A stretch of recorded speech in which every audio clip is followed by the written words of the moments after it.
Sir trailer हमने देखा, काफ़ी अच्छा ट्रेलर कड़वी हवा का, लेकिन फिर भी आपसे हम जानना चाहेंगे कि किस तरह की फिल्म है, आपने फिल्म को डायरेक्ट किया है, क्या इसमें फिल्म में प्रभावित किया आपको कि पिक्चर हमें करना चाहिए, ऑडियंस को दिखाना चाहिए? देखिए, अभी जो ओवरऑल संसार की स्थिति है, सिर्फ भारत की तो नहीं बोलूँगा, संसार की स्थिति है ये कि हम एक अजीब सी समय से गुजर रहे हैं। अब जहाँ पर्यावरण की बात करते हैं कि अब स्पेशली हमारे देश में पर्यावरण की बातें सिर्फ पर्यावरण दिवस पे होती है या फिर स्कूलों में होती है। उसके अलावा पर्यावरण क्या होती है किसी को कुछ समझ में नहीं आता। लेकिन उसकी जो एंड ऑफ द डे जो इम्पैक्ट पड़ चुकी है हमको, चाहे बॉम्बे की बाढ़ बोलें या दिल्ली की पोल्यूशन बोलें या मराठावाड़ बुंदेलखंड की ड्राउट बोलें, उड़ीसा साइक्लोन बोलें, एक इंटेंसिफाई नेचुरल डिजास्टर हर जगह होती है। तो फिल्म की जो शुरुआत हुई मेरे साथ वो मेरी अपनी कहानी से हुई, क्योंकि मैं उड़ीसा से बिलोंग करता हूँ, मैं ड्रॉड और साइक्लोन सब कुछ देखा हूँ। एक ऐसी जगह पे कहानी मैंने पहले सोची थी कि जहाँ पे समंदर गांव को खा चुका है। अब हैंडपम्प घरें सब कुछ समंदर के अंदर है। ये पिक्चर देख के मेरे को अजीब बहुत ज़्यादा शौक लगा। उस शौक को मैं एक रूपांतर दिया अपने सिनेमा के माध्यम से और स्टोरी को कहानी को लेकर आया मैंने चंबल में, जहाँ पे एक बूंद पानी नहीं है पीने के लिए।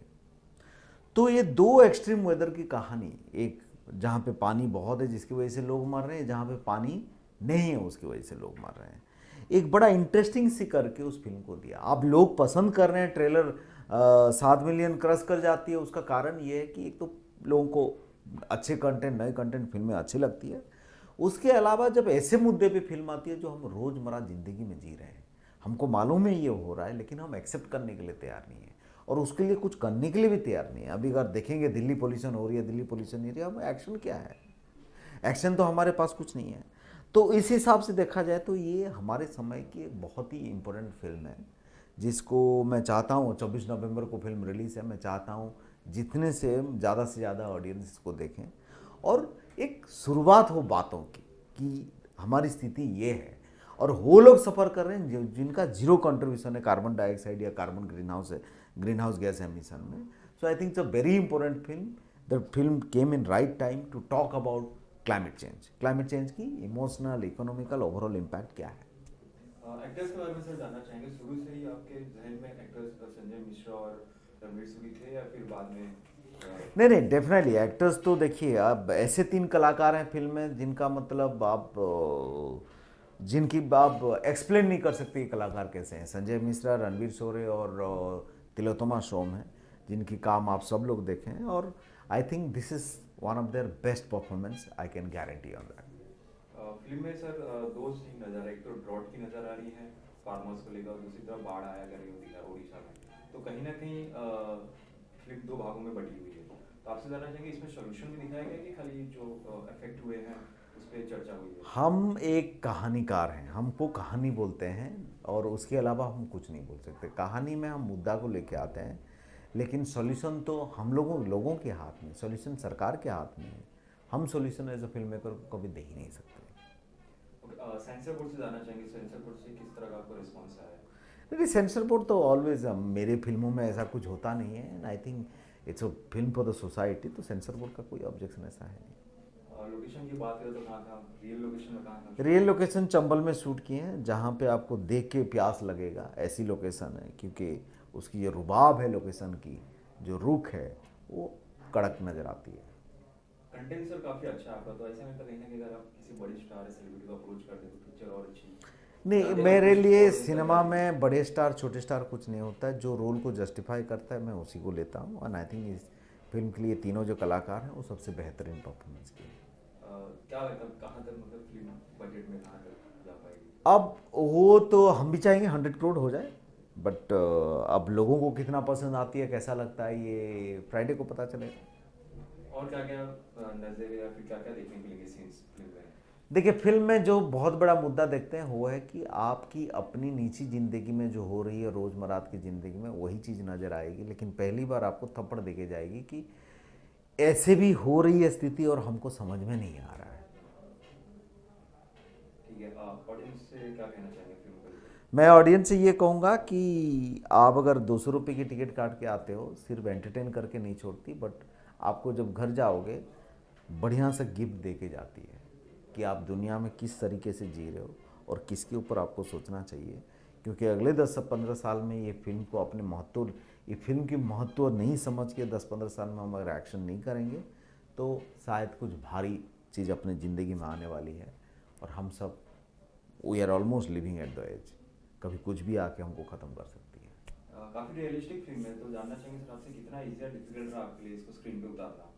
डेफिनेटली ऐसे फिल्म बनाना बहुत मुश्किल होती है because it's not a formula screen play, और ये दिल से निकलती है और बहुत मेटाफोरिकली चीज़ें आती है, बहुत डिफिकल्ट स्क्रीन प्ले था फिल्म।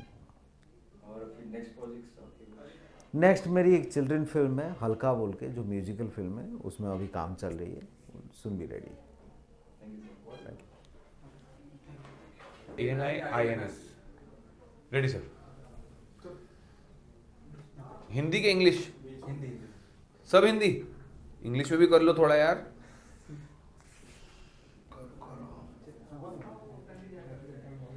आपके बिरयानी लाने वाले जो सेक्रेटरी हैं वो आ गए।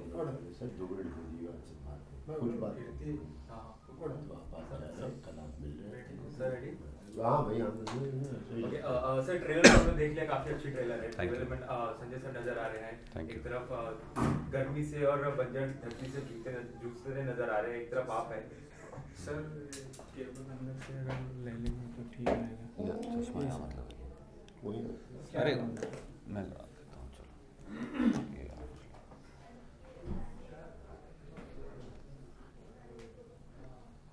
चलो भाई रोल।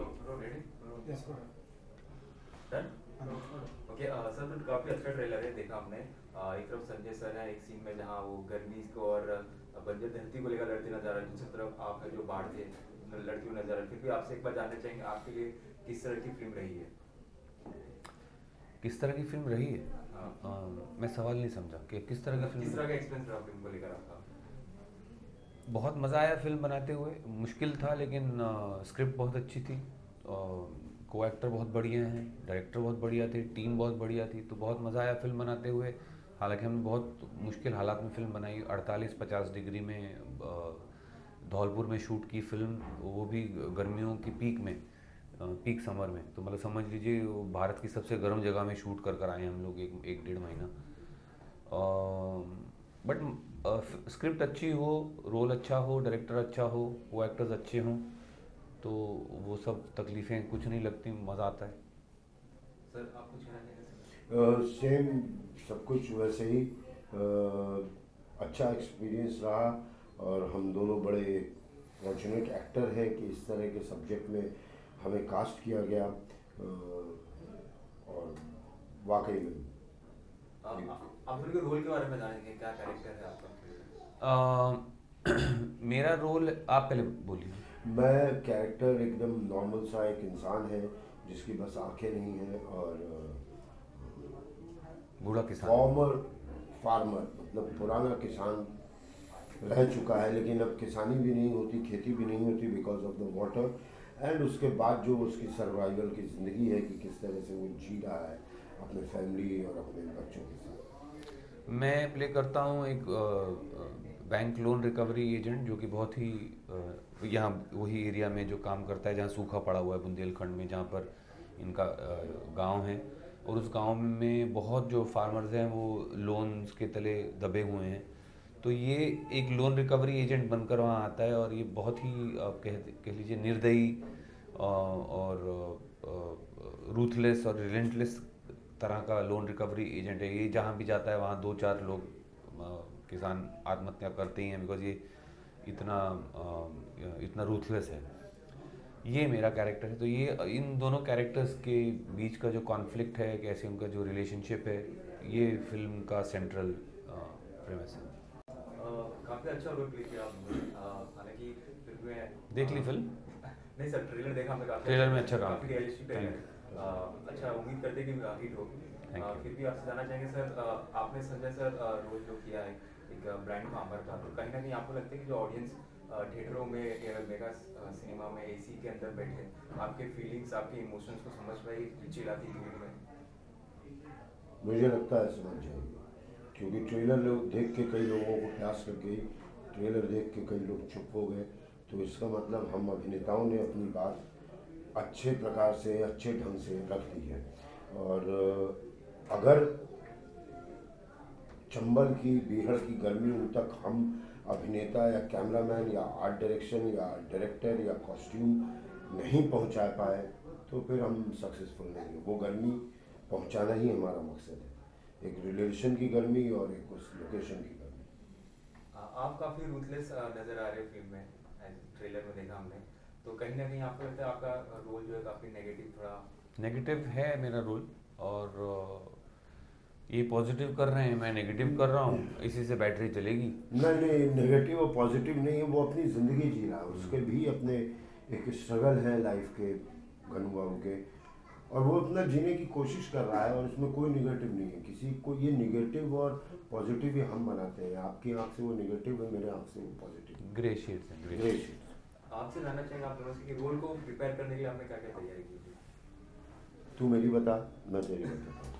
तो संजय भाई कर रहे थे बूढ़े अंधे किसान का रोल, तो काफ़ी पतले पतले भी रहे हैं ताकि ये ना लगे कि ये तो खाऊ है किसान। फिर हमारे कुछ इन वर्कशॉप्स हुई जो नैब, नेशनल एसोसिएशन ऑफ ब्लाइंड के जो कंसल्टेंट्स हैं उनके साथ, जो अंधे के रोल के लिए। और उसके अलावा संजय भाई वैसे ही ऐसे इंसान हैं जो काफ़ी मतलब अर्दी हैं, धरती से जुड़े हुए आदमी हैं, तो बाकी जो इमोशनल एस्पेक्ट है वो आई थिंक स्क्रिप्ट का जो इमोशनल एस्पेक्ट है उन्होंने बखूबी निभाया है, और कमाल के एक्टर है तो मुझे कहने की ज़रूरत नहीं। रणबीर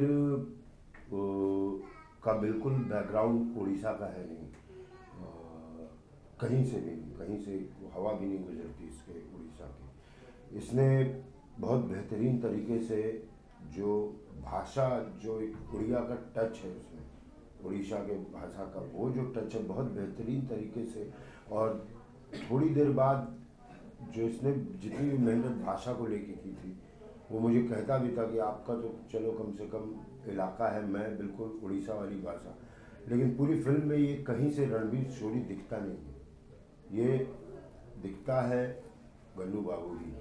वो एक मेहनत कॉस्ट्यूम वगैरह को लेके, चाल वाल को लेके, मैंने इसकी एक भेजा फ्राई फिल्म देखी थी, कमाल का ये गेटअप, और उसको मतलब लेके चलने वाला, ये नहीं कि सिर्फ गेटअप ही ले लिया और अंदर से वही है, नो, लेके चलने वाला उस गेटअप को आखिरी तक इस फिल्म में भी इसने बहुत बखूबी निभाया है।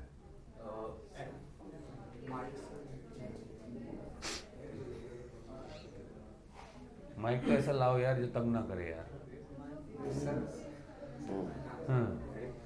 और सर जानना चाहिए कि अंत में क्या होता है, मतलब परेशानियां हल होती नजर आ रही है कि फिर वही चूसते? अंत हम नहीं बताते, अंत टिकट कटाना पड़ता है अंत के लिए, फिल्मों का यही रूल है। शुरू हम बताएंगे, फिर आप टिकट कटाइए, फिर एंड देखिए। आप सर काफ़ी हिट, गोलमाल आपकी काफ़ी हिट हुई, तो आंखों देखी आपने किया, उसका मसान किया आपने, वो भी रियलिस्टिक फिल्म थी, फिर अभी गोलमाल कॉमेडी जो थी आपकी, तो कहीं ना कहीं ये एक रियलिस्टिक और एक कॉमेडी या फिर और कुछ रोल में आप नजर आने वाले हो? हाँ, ऐसे ही चलता रहेगा अपना, कभी एक्टर हूँ, T20 खिलवा लो क्रिकेटर की तरह, या फिर टेस्ट मैच, तो एक्टर हूँ, कोशिश करूँगा कि T20 भी खेलता रहूँ, जिसकी काफ़ी बेहद ऑडियंस है, और ये टेस्ट मैच भी खेलता रहूँ जिसकी बहुत डीपर ऑडियंस है, बहुत प्यार से देखती है। आप सर खुश हैं जिस तरह से आपका ग्राफ जा रहा है बॉलीवुड में करियर का, तो आप क्या कहना, क्या कहूँ उसके बारे में? मतलब are you happy the way your career graph is Bollywood? हाँ, I mean I am happy with a lot of the work that I get. I am also unhappy with a lot of the work I don't get. So ups and downs हैं, but no complaints, ठीक है, चल रहा है। Last audience से film को लेकर क्या कहना चाहेंगे आप? ये आप बोलिए सर। ऑडियंस से ये हम कहना चाहेंगे कि हिंदुस्तान में पहली बार, या पूरे सिनेमा में पहली बार, वर्ल्ड सिनेमा में पहली बार कोई क्लाइमेट चेंज को लेकर के एक फिल्म बनी है, जो कि एक डिजास्टर फिल्म नहीं है जहाँ पे मतलब हाँ कि पूरा सुनामी आ गया, पूरा शहर तबाह हो गया और हीरो लड़ रहा है, ऐसा भी नहीं है। एक बहुत नॉर्मल सी एक फिल्म बनी है, क्लाइमेट चेंज पे, और भारत की तरफ से, हिंदुस्तान की तरफ से, इंडिया की तरफ से ये पहली कोशिश है, तो इस कोशिश को मरने मत दीजिएगा। ये बहुत ज़रूरी है कि इस तरह की फिल्म थोड़ी खड़ी हो, इसलिए नहीं कि हम हैं इसमें, लेकिन एक जो आपकी, हमारी और सबकी बात कर रही है कड़वी हवा, इसको खड़ा होना ज़रूरी है। नहीं तो फिर कोई आगे हम ऐसे ही देखते रहेंगे एंटरटेनमेंट के नाम पे कुछ भी। तो ऐसी फिल्म को आपको खुद भी देखना चाहिए। स्कूल कॉलेजेस को मैं कहूँगा, प्लीज़ अपने स्टूडेंट्स को कहिए कि ये फिल्में ज़रूर देखें। मैं ये कहूँगा कि इस वजह से तो फिल्म देखिए ही, थीम की वजह से, मैसेज की वजह से, लेकिन ये भी कहूँगा कि बहुत ही एंटरटेनिंग फिल्म है, एंगेजिंग फिल्म है। इन दो बहुत दिलचस्प कैरेक्टर्स की कहानी है और फिल्म देख के आपको मज़ा भी आएगा। एक थोड़ा सा फिल्म से बाहर सवाल, अगर आप पद्मावती के रिलेटेड है, तो पद्मावती काफ़ी कंट्रोवर्सी में आ गई है, काफ़ी पॉलिटिकल प्रेशर है उसमें, तो इस पर आपकी क्या राय है? आप लोग मतलब फिल्म रिलीज होनी चाहिए, नहीं होनी चाहिए, क्या? आप बुजुर्ग हैं, आप बोलिए। इन चीज़ों को बोल के इनको बढ़ावा देना है, मैं इस पर कुछ नहीं कहना चाहूँगा। इन चीज़ों को बोल के ही बढ़ावा देना। मैं तो ये कहना चाहूँगा कि अगर इस तरह हर कोई कम्युनिटी, अपनी कम्युनिटी का नाम लेके अगर कुछ लोग इस तरह चीज़ें तोड़ फोड़ करें, लोगों को धमकाएं, लोगों को मारें, अगर हिंदुस्तान जैसे देश में जहाँ पे इतनी कम्युनिटीज़ रहती हैं, अगर ये सब कम्युनिटीज़ का शुरू हो जाए तो हिंदुस्तान नहीं बचेगा। इसलिए मैं यही अनुरोध करूँगा सेंट्रल गवर्नमेंट से, हम जो भारत सरकार जो है, कि जो हमारी देश की यूनिटी और सॉवरेनिटी की वजह से के लिए ऐसे जो गुंडागर्दी फैलाने वाले जो ग्रुप्स हैं, जो वायलेंस करते हैं और धमकाते हैं और तोड़ फोड़ करते हैं, चीज़ें जलाते हैं, कहते हैं कि भारत जलेगा अगर ये पिक्चर लगेगी, तो एक पिक्चर लगने पे भारत जलने का जो नाम लेते हैं, इनको जेल में डालना ही देश के लिए बेटर है।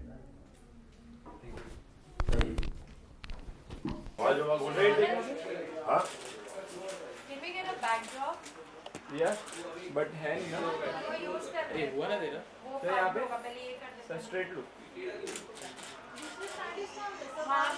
सब बेटा,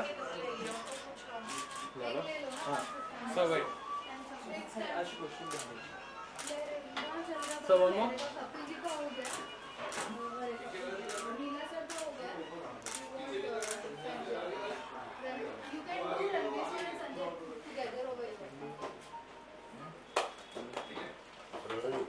सब सबको मिल के करते हैं।